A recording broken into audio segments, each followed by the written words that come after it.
What I'm doing here is after the pre-flight, where I've already checked the gas, oil, tire pressure, control surfaces, and walked around the aircraft looking for issues. I've already taxied down the runway and I'm getting ready for takeoff. So I run the engine up to 1700 RPMs and check both mags and the carburetor heat. Flying consists of a lot of checklists and procedures. It's important to go through all of these each time you fly. So then I'm checking my carb heat. I pull it out, make sure that I get the proper rate of drop in RPMs. And then I'm going to check the heading indicator next. Make sure that it's on the correct heading. This particular runway is runway 29, so I want to set my DG, which we call that as well, a heading indicator, to 290 degrees. Once I get that set, I call to anyone listening in the area or flying in the area that I'm getting ready to take off.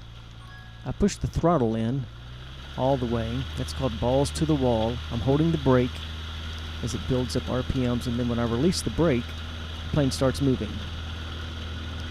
So once I get to about 40 miles an hour on this particular grass runway, which is 2,500 feet long, I put in 10 degrees of flaps, which will give me a little more lift. When the plane gets light, it'll start to fly.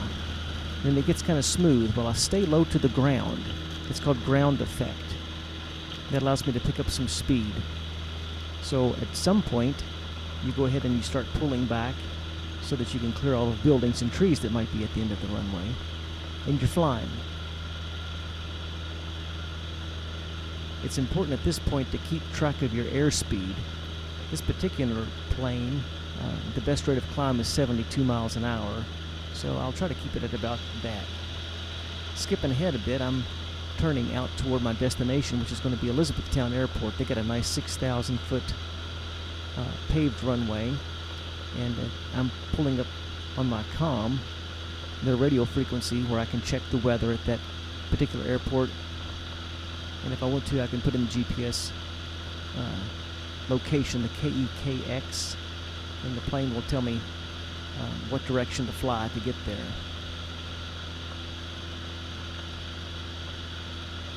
I've flown to this particular airport so many times I don't really have to think too much about it. As I look out the window, I see that things look good. You're always checking for other planes in the area visually, because in uncontrolled airspace there's no one telling you exactly where other planes may be. So as I arrive at E-Town, I skipped ahead here, I'm crossing midfield. So I'll call on the radio and tell them that I'm crossing midfield for a downwind, touch and go on runway 23.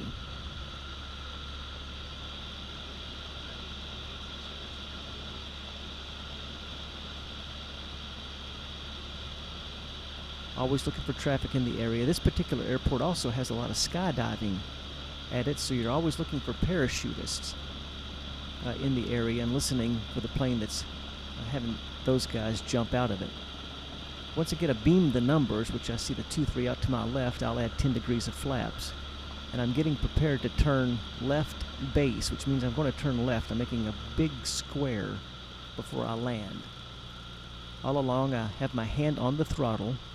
You never take your hand off of the throttle so that you can adjust your speed. When you go to land, landing is basically like Buzz Lightyear falling with style. You keep pulling power back until your plane cannot climb anymore and it starts to fall.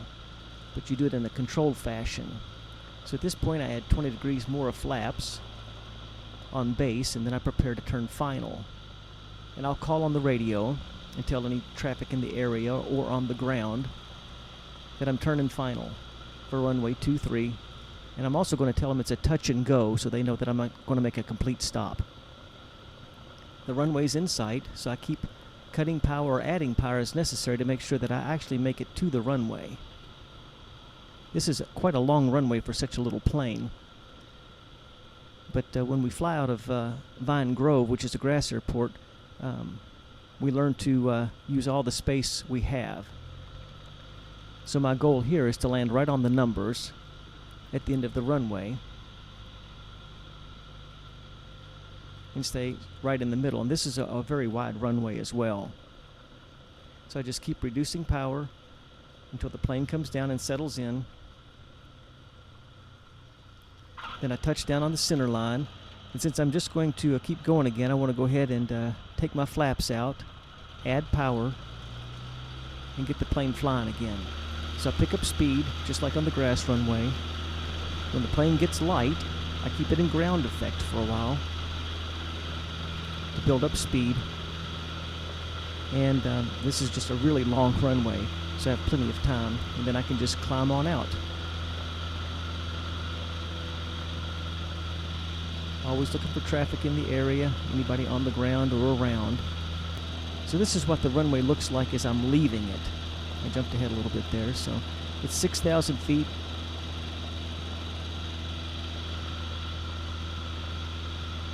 But it's a beautiful day this day when I'm flying, and I'll be changing my comm back to the frequency of the destination airport, which is going to be Vine Grove. And I'm on my way back.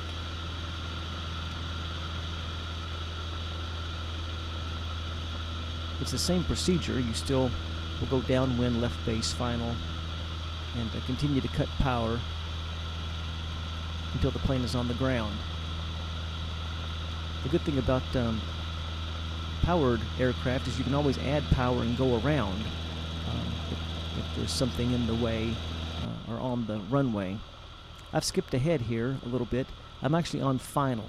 I'm heading right toward the airport, which is kind of hard to see. It's right off in the distance. It's that long strip of grass with the houses on one side and hangars on the other. So I've already announced to the people in the area or on the ground that I'm flying in and that I'll be landing the plane, and I'll be coming to a full stop.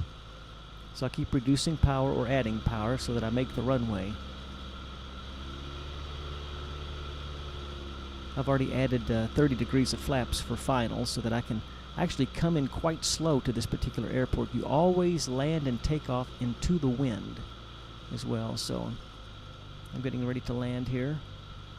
This particular plane with full flaps can land at about 50 miles an hour. So I got to make sure I make it over top of those trees as I come in. And then the key here is when you right before you touch down, you can see the shadow of the plane there. You flare a little bit so that you make a nice, easy touchdown. And on this particular strip, the grass helps slow you down quite a bit, so I probably won't even have to use the brakes before I get to the hangar. I'll go ahead and start doing a few things like taking my flaps back out, which actually helps with braking if I need it. So I continue to coast down the runway until I make it to my hangar where we'll actually park the plane. You hear a lot of things with planes talked about, and the main thing that you're looking at on the screen is what's called the 6-pack. You have your 6 gauges, the airspeed indicator, your attitude indicator, your altimeter, vertical speed indicator, and your heading and turn coordinator. Pilots have to be very familiar with all 6 of those. So as I'm approaching the hangar, I'm reducing my speed. Of course, you're always watching for anything that might be on the runway, from people to animals to just anything, sometimes even grass mowers. So I turn my plane into the hangar, and once again, there's even a procedure for shutting the airplane down. It's important that you follow all the procedures. We always run the aircraft engine up a little bit to burn off any lead that may have accumulated on the plugs. We turn off our avionics, our intercom. We pull the mixture. We'll actually shut the plane off. At that point, we can turn off the key and shut the plane down. So I cut that video down to about 10 minutes to give you a quick overview of what it's like to fly for a pilot. I've left out lots of things here and there, as other pilots will probably note in some comments, but that's the long and short of it. If you ever want to learn to fly, it's not as expensive as you think, and it's not as difficult as you think. You just follow your procedures and checklists, and just go flying.